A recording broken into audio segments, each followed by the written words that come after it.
Tukmang tak na, alas 10 na sa kagabion. So mag-close na si Kuya AG guys. Kay mo na ang oras sa among pag-close. So ubanan ko ninyo. Ubanon ta mo guys sa pag-close.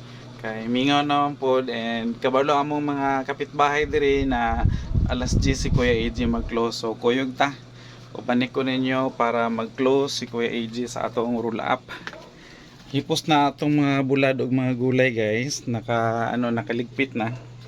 Ginahipos ni Kuya AG kay sa pagkakaroon ginaatake mi diri sa among mga kaibigang mababait. Alam niyo na yan.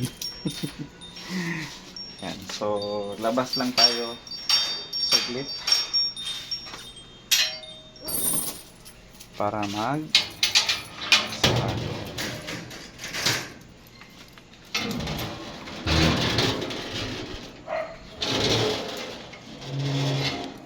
As you can see guys, ang kalsada mingaw na, wala na yung mga tao. Unya diri sa Pikas, sa Pikas direction wala na po yung tao. Mga mingaw na diri. Si Kuya AG na lang isa nagtikaw-tikaw. Unahon na to close ning diri sa Pikas guys.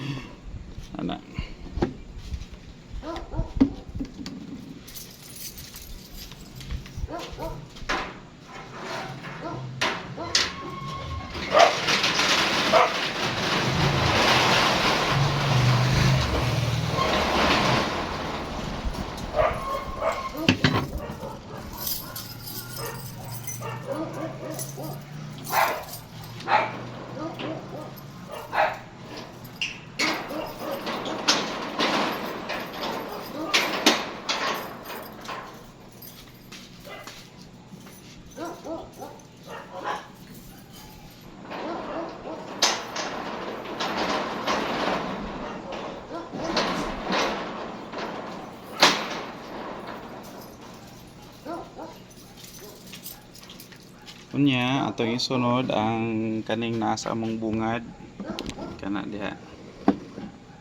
Pasensya na guys kay ako ra isa. Sa loob na si Ma'am Iya. Yan.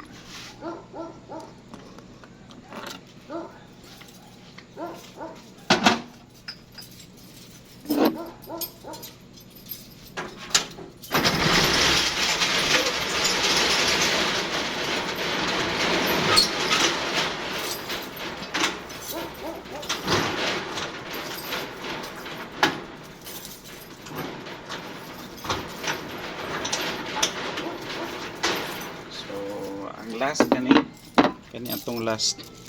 So ibutan ako daan akong kamera di sa sulod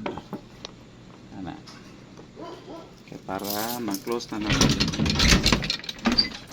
So biraw na nako ang glass. Mo ni siya mong butangan ng gulay guys. Kuha ni siya collapsible. So ana lang siya mabuntag. So i-close natin siya magabili para nagyapon siya sa sulod sa roll up ang katong patungan sa mga gulay.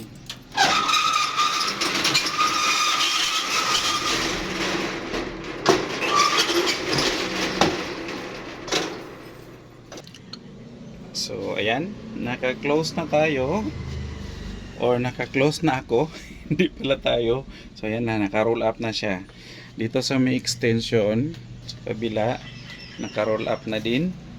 So ayan, ganun ka safe ang ating tindahan kung naka-roll up doors tayo. Ayan. Medyo mahal siya pero safety siya. In terms of kanang safety ang pag-usapan o istoryahan, safe jud siya kung naka-roll up ang atong mga tindahan. So karon adlaw is Biyernes siya guys and Sabado tomorrow. So medyo okay ang atong dagan karon. As usual, dili siya kusog kayo, dili po siya mingaw. Katamtaman lang guys na nakakuta si Kuya AG. Nakakuta sa ato ang mga pagpaninda o pagpaningkamot. And ganihang udto, nag-deliver ko og tubig sa atong mga resellers and sa buntag nagtabang ko diri og paninda and pag uli nako di ka nag-deliver pagka udto-udto kay murag udto gyud na schedule ako mga reseller nga naa banda sa Aplaya, then pagbalik moto nagka roon si Kuya AJ og time para mutabang usab diri sa tindahan. So nakapatay na ang ato ang suga sa ato ang Pujidinso kay may ilaw yan siya. Ganyan po ang Pujidinso natin pag walang ilaw. Yan. So may ano yan siya.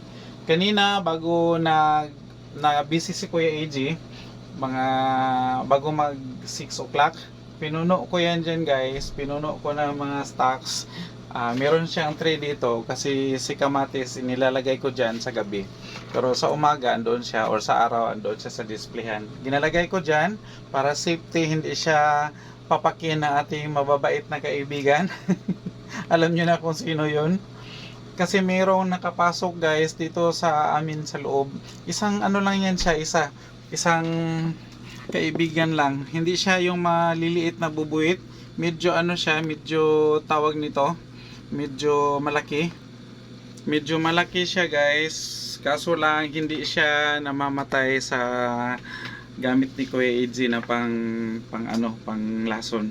Kaya kung nakikita ninyo, itong mga mayonnaise ko at mga sandwich spread, nilalagay ko sa isang mahabang upuan para hindi niya maakyat. Hindi niya maakyat. Pati yung aming mga bread box, kung meron kami mga tinapay, nililigpit talaga namin para iwas siya sa damage. Kasi kung madamage yan siya guys, isang item lang na madamage is ano na talaga. Buti na lang nung last week na butasan kami ng isang bread box, buti na lang tinanggap ng aming ahente kasi magkunting butas lang. So kahit na carrots, kahit na pipino or kahit na patatas, pinapapak niya guys.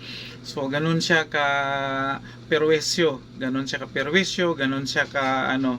So yung sanang ano namin na pagkaligpit, pagka-close diretso na sa loob si Kuya AJ, pero ngayon hindi pa. So bago ako mag-close, nililigpit ko muna yung mga dapat iligpit na pwede niyang papakin para hindi tayo malugi. Kasi isa yan siya guys sa dahilan para malugi tayo sa ating tindahan pag may mga umaataking mga bubuit, yung mga maliliit at saka yung andito nga yung isa ngayon na malayang nakakagala dito sa loob, yung hindi siya gaano maliit, hindi rin siya gaano malaki yung galing sa kanal, yung alam nyo yung medyo mahaba yung kanyang nguso, yun ang andito ngayon sa loob. Kaya perwisyo ang nararanasan ni Kuya AJ ngayon, pero siguro mga tomorrow or sa susunod na araw pupunta si Kuya AJ doon sa bilihan ng mga may ginagamit kasi akong powder guys, phosphate siya, hinahalo sa pagkain, pero yung naiwan kasi dito medyo matagal-tagal na kasi hindi sila umatake, so naka-open yun siya na nilagyan ko lang ng plastic cellophane, nilagay ko sa isang tabi, pero parang hindi na siya mabisa, parang siguro na abot na yung kanya so trinay kong gamitin, walang epekto, so kailangan kong bumili ng bago para mabisa talaga yung bagong-bago na baka na-expire na yung dati kong niligpit na mga panglason sa kanila. So yun na lang muna para maano rin kayo guys, ma-aware na ganun ang nararanasan ni Kuya AJ ngayon. So effort talaga ginagawa ni Kuya AJ every time na mag-close kami sa gabi. Pero sige lang, at least para maiwasan lang na malugi tayo, kasi isa, dalawang item po ang mawala sa atin or madamage sa ating mga kaibigang mababait, lugi na po tayo guys dahil magkano lang yung tubo natin dyan. So yun na lang muna guys for today. Gagawa pa si Kuya AJ ng yelo, so papasok na ako after nito, and bye bye muna for now. Salamat sa pagtutok ninyo always kay Kuya AJ, sa aking mga YouTube subscribers at saka sa aking mga FB followers. Maraming salamat po, and doon sa mga hindi pa naka-follow sa Facebook page ni Kuya AJ, please paki-follow nyo guys, and don't skip the ads dahil may ads na si Kuya AJ sa ating in-stream ads at saka sa ating mga ads on Reels. Ayan po, so makatulong yun kay Kuya AJ guys, malaking tulong yun sa araw-araw na pagkikumbati sa panginabuhi. Ayan po, so goodbye na talaga, and God bless us all guys. Good night everyone, and bye bye muna for now.